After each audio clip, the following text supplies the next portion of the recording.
Hi, I'm Pam Smith, and welcome to all of the prep and the make-ins for an amazing Father's Day backyard feast, or the truth is, any kind of feast that you want to take on the road, either right to your backyard or to your park or to your lake or to your friends, to your family, and any time that you're in the mood for a picnic feast. This could be just the fixins you need. We're celebrating at Quarry Arctic a super summer. We all need it, we're all longing for it, and there's no place better to begin than to kind of step up some of your normal picnic fixins. It's fun already just to think of a picnic. I think we've been dreaming about it for months already as the weather's starting to burst out with summertime. Again, looking at how you can take pretty traditional picnic and again step it up, make it super. Well, we're starting with doing so with, of course, taking a BLT and stepping it up with Quarry Arctic salmon. You all know, if you've ever been able to hear me talk about this salmon, I truly effervesce about it. It's unlike anything I've ever seen. I love its story. I love the fact that it comes from a 3-generation of fish farming family. I love the beautiful island that it comes from. And actually yesterday we were able to see Alf Goren, the CEO and our leader of Quarry Arctic, he and his wife sitting outside, sunglasses on, celebrating the midnight sun. Such an incredible view. Today is summer solstice as we're celebrating this, so let's celebrate the salmon along the way. We're doing a traditional BLT, but again, our step up, our super summer step up, is to do it with Quarry Arctic salmon. We're going to do a thin slice of salmon, going to do a simple sear of it, and that's going to go right onto our sandwiches. Sandwiches that you could pack up, wrap up, and again, take right on the road with you wherever you might be going. But this is a BLT after all. So yes, we're really celebrating that superfood salmon, but we're also going to put just a little touch of indulgence in. And we're putting bacon into this. Can't ever have too much bacon, which you're going to see that. Again, the nutritionist within me says, you know, we always want to go for healthy, but sometimes, especially when it's a Father's Day celebration, maybe we're more in the healthy-ish kind of mode, and that's just what this is. If you're going to go with bacon, though, it's the classic go big or go home. Get the best bacon you can, thick sliced, applewood or cherrywood smoked. This is Nueske's bacon, one of my favorites. You can get it online. You can get it from any great small store, the supermarket that might be around you. I also love the Costco version of a thick sliced bacon. Again, cherrywood, applewood smoked. That smokiness is not only going to come into this BLT, but later we're going to be using it to whip up what could be the subject of your new addiction, and that is a loaded baked potato salad. Also taking advantage of all those things you would put on top of a potato, well, we're putting it right into the salad. So let's get started on just that. It's going to be layered with the salmon. It's going to be layered with this bacon. We have an incredible avocado mayo. Why not? I buy avocado mayonnaise. Well, why not add it up? Again, step it up a bit and add some avocado right to it. We're going to be using a really incredible heirloom tomato that we're putting into this as well. Everything, again, just a little stepped up. So we start with the bacon. We've got a cast iron pan that is cooking away, and by the way, while that's heating up, let me tell you that I have Nicole on the Nicole cam, as we call it. She's going to be trying to get up close and personal with some of these ingredients and seeing some of the techniques that we're using, but she's also here to take your questions. So any question that you might have, fire away, and we'll try to answer it. Not just about this picnic feast, but any kind of picnic or feast or any way that you want to try to cook with something that's really as delicious as this Quarry Arctic salmon. So the pan is heating.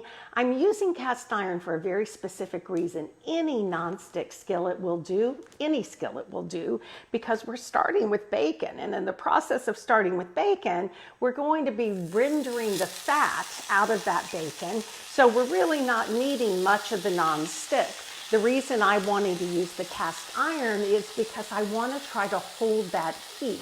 I'm going to be cooking the salmon in this same pan, actually using some of that rendered delicious bacon fat to cook the salmon. Traditionally, I use olive oil, or maybe I just use a spritz of a non-stick spray.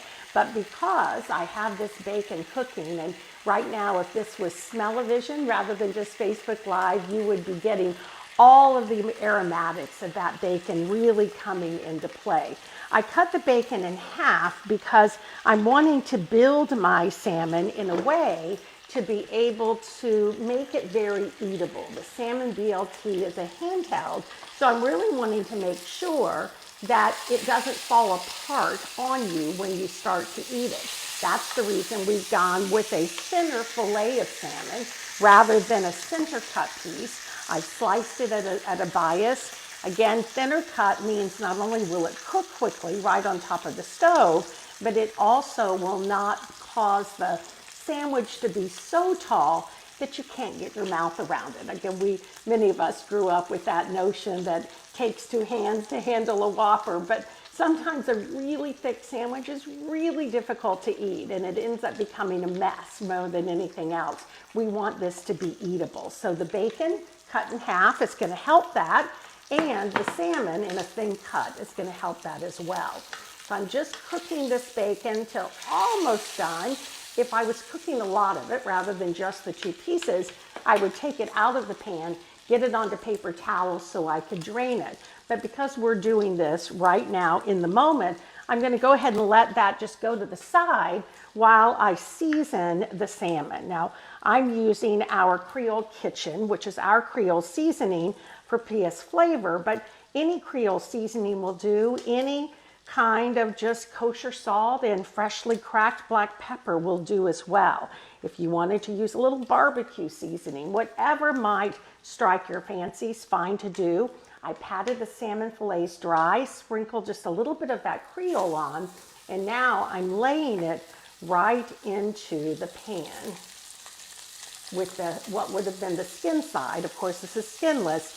That side is up, and I'm going to get that beautiful presentation that's going to come as this starts to sear. It's going to cook very, very quickly because, again, it's thin crust, and it can do that. I'm going to let it start to cook just until I see a little bit of translucence. You start to see the color change right at that surface level.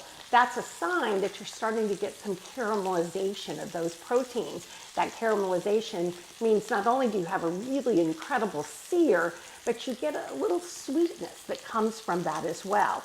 And that's exactly what I'm seeing, so it tells me that it's time to do a quick flip, and look at that. Absolutely awesome. And we'll let that just continue to cook. I'm going to turn this off in just a moment and let it keep its heat. That goes back to the reason that I wanted to use a cast iron skillet, because cast iron ends up holding the heat. I'm not going to have to put these into the oven until the rest of my ingredients are done. I can let it just sit there, kind of stay happy, and that heat is going to stay right within it. So we're really in good shape. All good, Nicole? Oh my goodness, it smells so good. So good indeed. So I mentioned that we're going to do a really delicious loaded baked potato salad. It's become something that my family now requests. We had this just a couple of weeks ago. It's kind of, could you make that loaded baked potato salad? You think about a loaded baked potato, it's sour cream, it's chives or scallions, it's some cheddar cheese, it's usually some kind of great seasoning, it's bacon, and that's exactly what's coming into here. How we started is, I'm going to just turn that heat off and let it just get happy, is with baked potatoes. That's the whole heart of this. Now, you could go to a little different direction and instead cube and roast these, but I like to use really big baked potatoes, get them into the oven. I rub them with just a little bit of olive oil and then some kosher salt. I usually place them right onto the racks of the oven, or for quicker cleanup, you could also just put it onto a sheet tray that's laid with little parchment or some foil. Bake them at about 400 high heat for about an hour until they're just a little easy on the touch. They give just a little bit when you do that squeeze. That's your sign it's ready. I cook a lot of baked potatoes when I do because they're great to turn around and use for a quick hash, a great hash brown in the morning. They're tremendous to add to salads. So when you cook them, do a lot with them. After they came out of the oven, I let them cool enough that I could touch them and then simply cut them into cubes. About 1-inch cubes is what I do. You can pull the skin from them or you can leave the skin on them. We did a little bit of both. We left some of the skin on, pulled some of the skin off because this is very much a rustic potato salad. This is a backyard feast, a picnic feast, so we want it to have that little bit of a rustic element to it. Because traditionally in a loaded baked potato you have a sour cream, I've mixed together sour cream and mayonnaise in equal proportions. It's an avocado mayonnaise or an olive oil mayonnaise, whatever your favorite mayonnaise might be. The flavors are not so dissimilar. And then I use a light sour cream as well, equal proportions. Half a cup of the mayonnaise, half a cup of the sour cream, and then I've added some Creole seasoning, the same one that you use for the salmon, right to this mixture. Add that into, and I usually put about 3/4 of it into the dish first because I'm not sure how much it will actually absorb. And I put in about 3/4 of the cheese as well. It's it's 1.5 cups of a shredded cheddar cheese. So I would put about a cup of that in. We put most of the scallions. Again, chives would work too if you have some of those growing in your gardens. I'm saving just a bit because I want to have it available for a little bit of the garnish. And unlike what I did here with the bacon, where I cut it in half and just did my quick sear of it, with this I cut the bacon in half lengthwise, then cut it across to get little squares of bacon and do just a very quick stir or very quick saute on top of the stove, same cast iron skillet if you chose to do. After it has gotten crispy, take it out, drain it well on paper towels because what you're wanting is the flavor and not the extra fat. We add, again, almost all of that. You can save just a little bit to be able to use also for your garnish. And then it's just a quick stir. This is great to make a few hours in advance. I like to do that because I really like the flavors to marry. You can do it the day before or even 2 days before. Just cover it tightly, put it into the refrigerator. It's a great thing to serve in a pewter bowl that you've also put in the freezer, because with that you have the chance to keep that cool temperature going with the potato salad. And I think I've used plenty of our sour cream mayo blend. Remember, I already had the Creole seasoning in that, so I'm not needing to do any extra seasoning unless when I give it a little taste, it tells me that it is begging for just a little more of something. But no, it's not telling me that. It's saying, wow, that's delicious. That is exactly what it's saying. So we're perfect. We could put it into a bowl just like this, put it into a small bowl. You can transport it any way that you would like to. Again, all that you're going to do is just sprinkle it with a little bit of that cheese that's remaining, perhaps a little bit of the bacon right on top of it. And again, the final with some of those extra scallions that you left done. Amazingly easy to put together, and again holds and is just really delicious all the way around. So we're there. Nicole, you getting hungry? Yes. I'm already looking forward to our picnic that we will be having. That's exactly what we'll be doing too. So I'm going to set this aside And I'm going to begin to look at building our sandwich because we already have the salmon done, we have the bacon done. I already mixed up the avocado mayo as well. The avocado mayo, very easy kind of a blend. I'm using mayo, interestingly enough. I used an avocado mayo for this. But in addition to that, I stepped it up by mashing an avocado and some zest of lemon and a little lemon juice.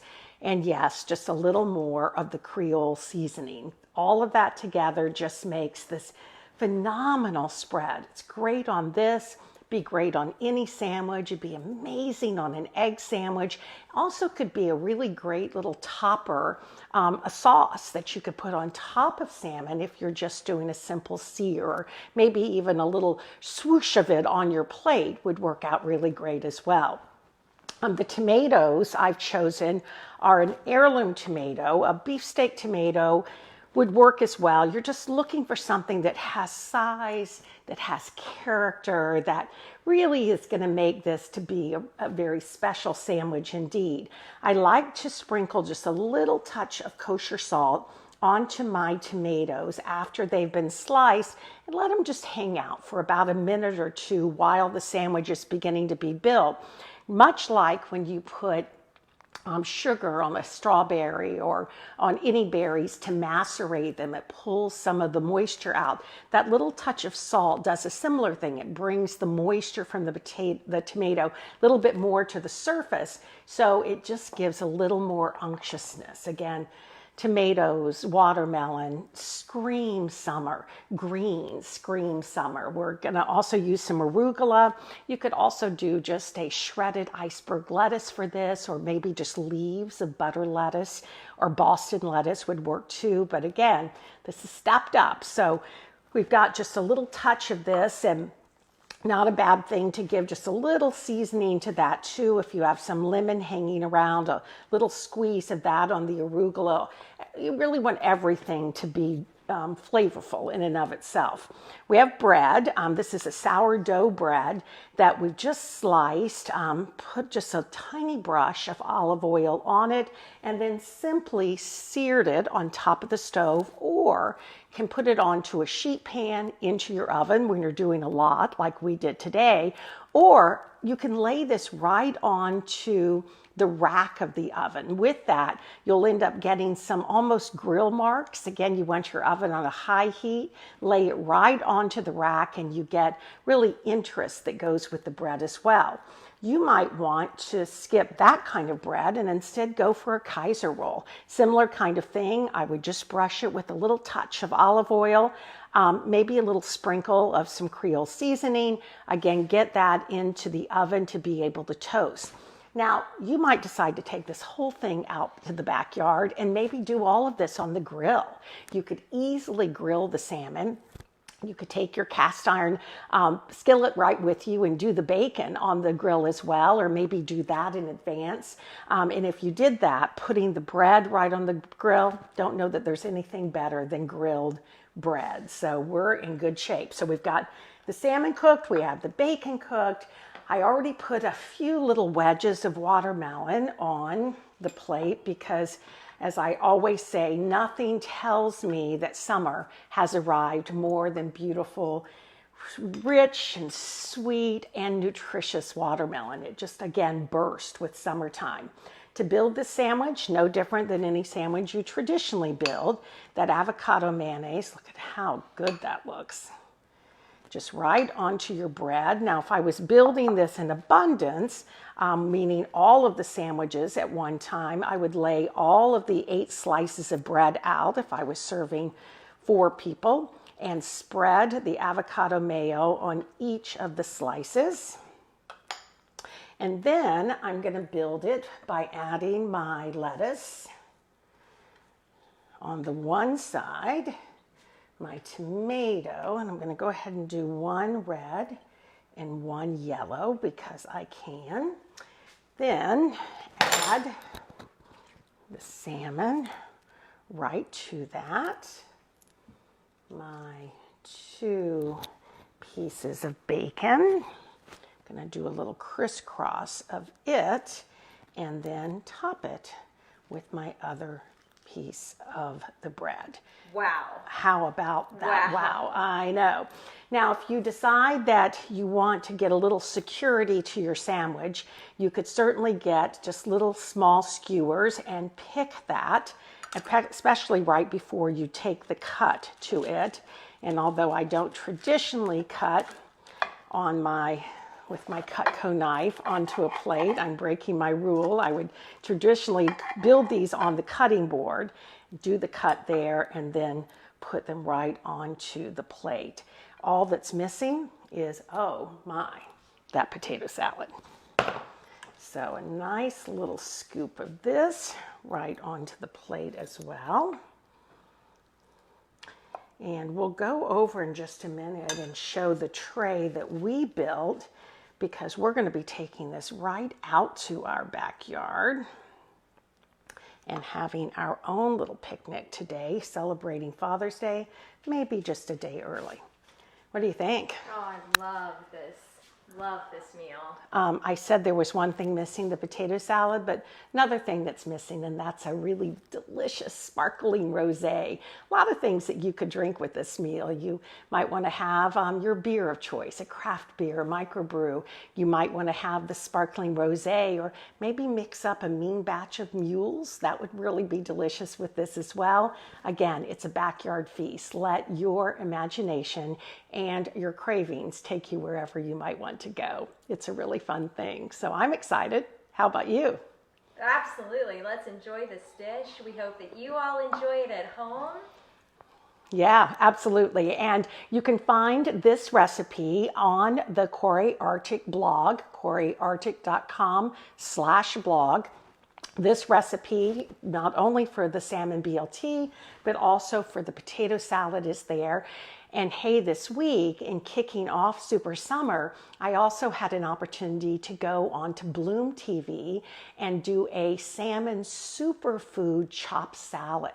That recipe is also available. It's a salad with toasted couscous and corn and blueberries and avocados and pumpkin seeds and feta cheese, with an incredible pan-seared Corey Arctic salmon fillet right on top of that. So you've got 2 recipes to go and check out. What's important most of all right now is you have a spectacular week and an incredible Father's Day, or whatever day you're having this feast.